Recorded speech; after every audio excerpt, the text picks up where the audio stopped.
Assalamualaikum warahmatullahi wabarakatuh. Selamat pagi sobat-sobatku semua. Apa kabar? Saya Rio Penghidupan. Semoga kita selalu dalam lindungan Allah Subhanahu wa taala. Amin amin ya rabbal alamin.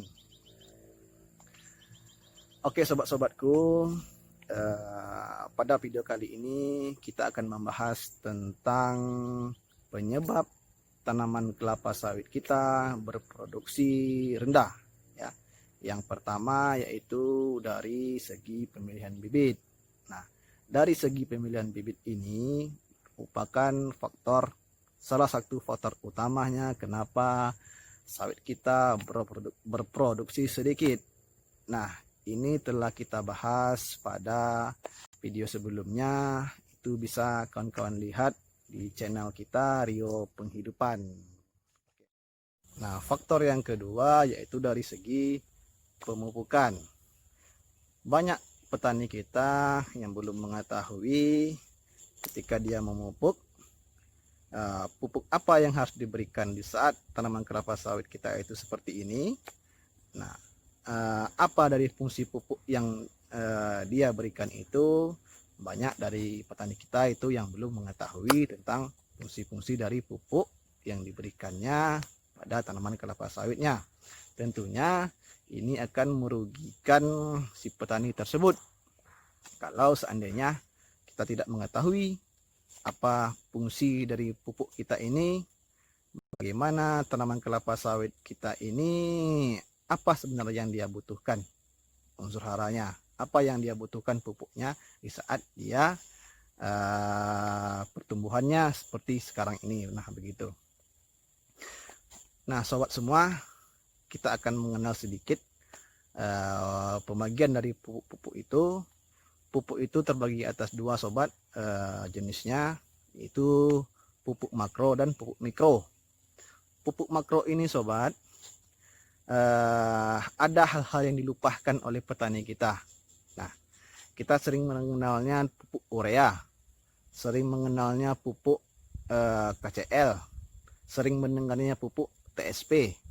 Tapi ada hal-hal unsur makro penting lainnya yang dilupakan oleh petani kita sobat semua. Pupuk makro ini sobat, pupuk yang dibutuhkan oleh tanaman sawit kita itu dalam jumlah yang banyak, ya, dalam jumlah yang banyak.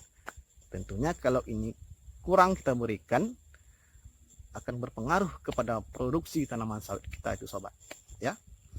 Kita anggaplah KCL, urea dan TSP itu sudah banyak yang mengetahui, sudah sering kita berikan kepada tanaman kelapa sawit kita. Nah, bagaimana dengan pupuk makro yang lainnya, yaitu pupuk makro sekunder, terdiri dari kalsium, magnesium, dan belerang. Nah, ini juga penting kita berikan kepada tanaman kelapa sawit kita. Kenapa? Karena ini dibutuhkan dalam jumlah yang banyak sobatku semua, ya. Seharusnya nanti seiring kita memberikan pupuk urea, KCL, TSP, hendaknya kita juga memberikan unsur hara, pupuk, kalsium, belerang, dan magnesiumnya sobat semua. Karena ini sangat dibutuhkan oleh tanaman kelapa sawit kita, ya sobat semua. Yang kedua yaitu pupuk mikro.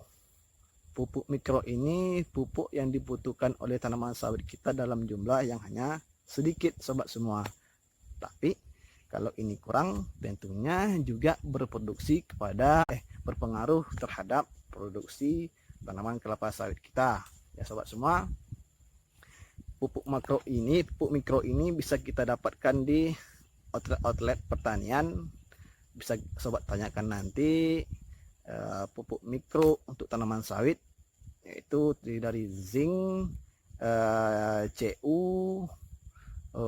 boron, dan lain-lainnya, sobat semua.